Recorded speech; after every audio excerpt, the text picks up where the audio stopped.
All எல்லோருக்கும் வணக்கம். Welcome back to my channel. இன்றைக்கி ரெசிபி பார்த்திங்கன்னா மலாய் பன்னீர்.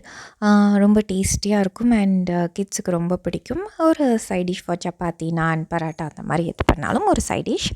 இதுக்கு தேவையான பார்த்திங்கன்னா நான் நறுக்கி வச்சுருக்கேன். வெறும் வெங்காயம் தான், நம்ம தக்காளி சேர்க்க போகிறது கிடையாது. வெங்காயம், 4 பச்சை மிளகா, ஒரு 5-6 பல் முந்திரி எடுத்திருக்கேன். முந்திரி நீங்கள் வந்து தோல் உரித்த ஊற வச்சு தோல் உரித்த பாதாம் இருந்தால் கூட யூஸ் பண்ணிக்கலாம். அவ்வளோ ஹெல்த் கான்ஷியஸாக நீங்கள் யோசிச்சிங்கன்னா நிறைய முந்திரி வேண்டான்ட்டு.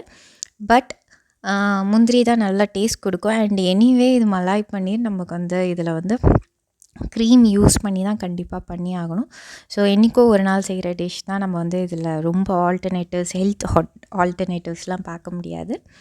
அண்டு ஸோ நம்ம ஃபஸ்ட்டு இது எல்லாமே வேக வச்சு எடுத்துக்கணும். இந்த நம்ம வெங்காயம் பார்த்திங்கன்னா அது நம்மளோட பேஸ், அது அதனால் குவான்டிட்டி நிறையவே எடுத்துக்கணும். நான் பார்த்திங்கன்னா ஒரு 3 மீடியம் சைஸ் ஆனியன் இருக்கும், அதை வந்து ரஃப்பாக சாப் பண்ணி வச்சுருக்கேன். நான் அரைக்க தான் போகிறோம்.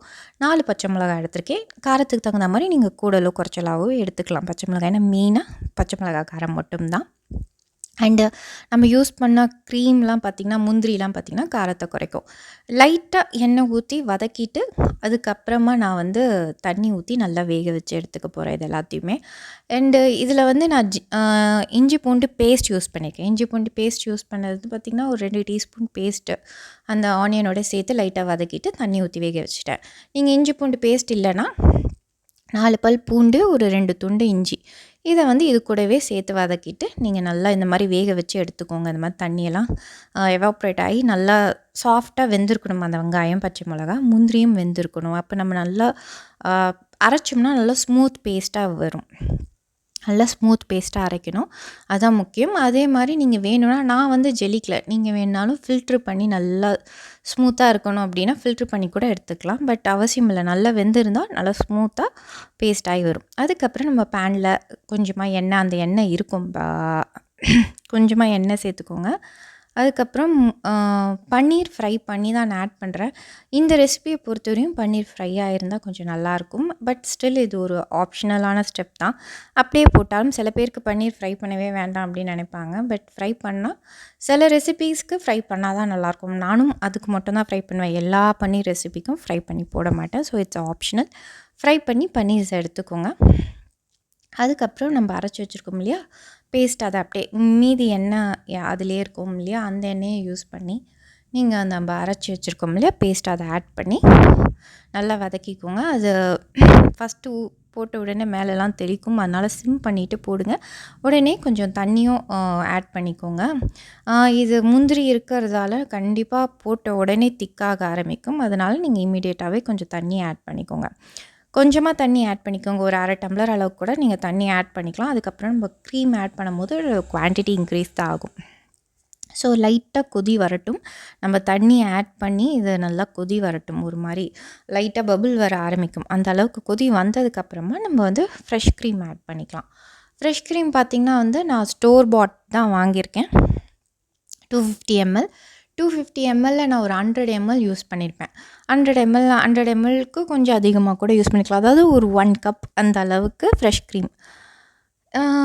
நீங்கள் வீட்டில் ஃப்ரெஷ் க்ரீம்க்கு இல்லை அப்படின்னா ஒரு ஆப்ஷன் பார்த்திங்கன்னா, நீங்கள் ஒரு வேளை பால் ஏடு சேர்த்து வைக்கிறதா இருந்தீங்கன்னா, நெய் செய்கிறதுக்காக சில பேர் சேர்த்து வைப்பாங்க. அந்த மாதிரி ஃப்ரெஷ்ஷாக எடுத்து வச்ச 1 நாள் 2 நாள் ஆன பால் ஏடோ, இல்லை அன்றைக்கே கூட உங்களுக்கு ஒரு 1/2 கப் அளவுக்கு பால் ஏடு, அட்லீஸ்ட் ஏடு நிறைய இருந்துச்சுன்னா பாலில், அந்த ஏடோட இன்னொரு ஒரு 1/4 கப் பாலையும் ஊற்றி மிக்சியில் வந்து ஒரு 2 விஸ்க் பண்ணி 2 சுற்றி எடுத்திங்கன்னா உங்களுக்கு ஒரு ஆல்டர்னேட்டிவான ஃப்ரெஷ் க்ரீம் கிடைக்கும். பட் ஸ்டில் அந்த கன்சிஸ்டன்சி அண்ட் டேஸ்ட் இந்த ஸ்டோர் பாட்டில் வர்றது, வீட்டில் பண்ணுற அந்த ஆல்டர்னேட்டிவ்லாம் வர்றதில்ல. பட் நல்லாயிருக்கும். அட்லீஸ்ட் நம்ம வீட்டில் தெரிஞ்சு பண்ணுறது எப்போவுமே பெட்டராக நிறைய பேர் ஃபீல் பண்ணுவாங்க. ஸோ அதான் ஆல்டர்னேட்டிவ் ஃப்ரெஷ் க்ரீம்க்கு. இப்போ பார்த்திங்கன்னா நான் வந்து லைட்டாக ஒரு மிளகுத்தூள், ஒரு 1/2 டீஸ்பூன் மிளகுத்தூள், ஒரு 1/2 டீஸ்பூன் வந்து கரம் மசாலா ஆட் பண்ணிக்கோங்க. இதோட இந்த 1/2 டீஸ்பூன் மிளகுத்தூள் அண்ட் 1/2 டீஸ்பூன் கரம் மசாலா ரொம்ப டேஸ்ட்டை என்ஹான்ஸ் பண்ணும். கண்டிப்பாக மிளகுத்தூள் ஆட் பண்ணிக்கோங்க. நான் ஃப்ரெஷ் க்ரீம் ஆட் பண்ணுறேன். ஸ்டோர் பாட் ஃப்ரெஷ் க்ரீம் இப்படி தான் இருக்கும். அண்ட் நீங்கள் வேணால் கப்பில் ஊற்றி அதை நம்ம நல்லா விஸ்க் பண்ணிவிட்டு அப்புறம் ஆட் பண்ணால் ஈஸியாக இருக்கும் நம்மளுக்கு இது பண்ணுறதுக்கு, மிக்ஸ் பண்ணுறதுக்கு கிரேவியில். பட் நான் அப்படியே ஆட் பண்ணிட்டேன். பட் எனிவே அது கொஞ்சம் ஹீட்டோட காண்டாக்டில் வந்து ஈஸியாகவே மெல்ட் ஆகிடும். ஸோ இதுவே ஈஸியான ப்ராசஸ் தான் நாங்கள் பண்ணி. ஸோ நான் அதை அப்படியே டேரெக்டாக ஆட் பண்ணியிருக்கேன். நீங்கள் கை விடாமல், அதாவது நம்ம ஃப்ரெஷ் க்ரீம் போட்டு திருப்பி ஒரு பாயில் வர வரைக்கும், அதாவது ஒரு கொதி வர வரைக்கும் நீங்கள் கை விடாமல் கலந்துக்கிட்டே இருங்க. அது கை விடாமல் கலந்துக்கிட்டே இருங்க. அதுக்கப்புறமா தான் கொதி வந்ததுக்கப்புறம் நீங்கள் ஸ்டாப் பண்ணலாம். இது பார்த்திங்கன்னா என் பொண்ணு வந்து ஸ்க்ராப் புக் அவங்க அக்கா பண்ணிகிட்ருந்தா அதை பார்த்து இவளும் பண்ண ஆரம்பிச்சிருக்கா. ஸோ அதை தான் கொண்டு வந்து காட்டணும் அப்படின்னு சொன்னால் அதுக்காக காட்ட சொன்னேன். அண்ட் இப்போ பார்த்திங்கன்னா பாயில் வந்ததுக்கப்புறம் தான் நான் எடுத்தேன். ஒரு கொதி வராமல் நீங்கள் விட்டுறாதீங்க, திரிஞ்சு போக வாய்ப்பு உண்டு. அதுக்காக தான் சொல்கிறேன். நல்லா கொதி வந்ததுக்கப்புறம் கன்சிஸ்டன்சி நீங்கள் அட்ஜஸ்ட் பண்ணிக்கோங்க. நீங்கள் ஃபஸ்ட்டு தண்ணி விடுறதுலையும் இந்த க்ரீம் விட்டதுக்கப்புறமும் உங்களுக்கு கன்சிஸ்டன்சி பார்த்துக்கோங்க, குவான்டிட்டி பார்த்துக்கோங்க.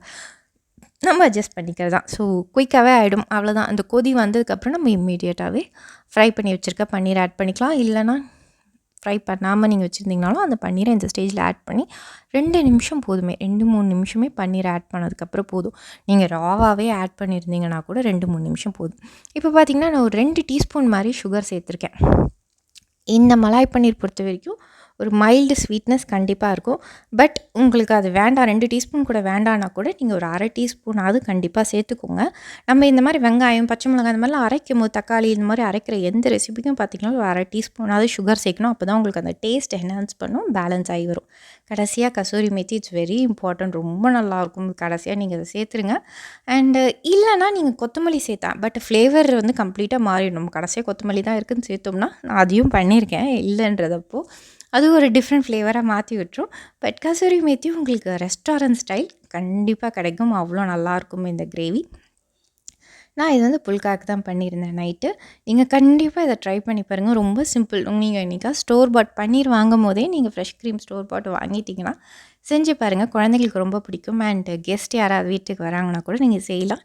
ஈஸியாகவே குவான்டிட்டி நம்ம இன்க்ரீஸ் பண்ணி காட்டக்கூடிய ஒரு ரெசிபி தான் இது. நம்ம இன்னும் கொஞ்சம் ஆனியன் போட்டு அரைச்சி ஊற்றிட்டோம்னா தண்ணி அந்த முந்திரியெல்லாம் திக்னஸ் நல்லாவே கொடுக்கும், க்ரீமும் திக்னஸ் கொடுக்கும். ஸோ நல்ல குவான்டிட்டி கிடைக்கும். கெஸ்ட் வரும்போது நம்ம செய்யணும் அப்படின்னா ப்ளஸ் ஸ்பெஷலாக எதையோ செஞ்ச மாதிரி இருக்கும். But it's very simple recipe. So அதான் இன்றைக்கி எங்கள் டின்னர் இது தான். அண்ட் உங்களுக்கு என்னோடய ரெசிபீஸ் அண்ட் வீடியோஸ் பிடிச்சிருந்தா கண்டிப்பாக லைக் பண்ணி சப்ஸ்கிரைப் பண்ணி சப்போர்ட் பண்ணுங்கள். தேங்க்யூ ஃபார் வாட்சிங்.